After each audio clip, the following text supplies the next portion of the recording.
नमस्कार, वुमन स्टेजफुल चॅनलमध्ये आपल्या सर्व ची निवडणूक चालू झाली त्या दिवसापासून या ठिकाणी आम्ही राष्ट्रवादी काँग्रेस पक्षाच्या प्रचाराला सुरुवात केली होती. आणि आपल्या सर्वांना माहीत आहे की गेल्या 6 वर्षापासून अमरावती महानगरपालिका आहे, कारण 4 वर्ष झाले महानगरपालिकेची निवडणूक झाली नाही. परंतु या ठिकाणी शासनाच्या माध्यमातून अमरावती शहराचा विकास करत असताना महाराष्ट्र शासनाकडून जास्तीत जास्त पैसा आणून त्या ठिकाणी विकास करण्याचं मी काम केलेलं आहे.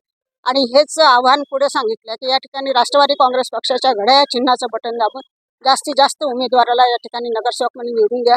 आज आपल्याला माहिती आहे अमरावती शहरामध्ये फक्त एकमेव असा पक्ष आहे की त्या ठिकाणी राष्ट्रवादी काँग्रेस पक्ष आणि फक्त एक ठिकाणी आम्ही आघाडी घेतली आहे, 2 मशालशी. आणि असे 87 उमेदवार आम्ही अमरावती महानगरपालिकेमध्ये उभे केले. 87 उमेदवार या ठिकाणी उभे आणि या ठिकाणी सर्वांना आवाहन केलं की राष्ट्रवादी काँग्रेस पक्षाच्या घड्याळ चिन्हाचं बटन दाबून आपण मतदान करावं, सर्वांनी मतदानाला जावं. आणि राष्ट्रवादी काँग्रेस पक्षाच्या घड्याळ म्हणजे विकास आणि फक्त विकास. म्हणून या ठिकाणी सर्व माझ्या मतदार बंधू भगिनींना विनंती आहे, येणाऱ्या आजच्या दिवशी आपण सर्वांनी घड्याळाचं बटन दाबा. निश्चितच विकास झाल्याशिवाय राहणार नाही आणि होणार. धन्यवाद. वुमन 24 चॅनल आपल्या शहराच्या बातम्या आपल्यासोबत. धन्यवाद.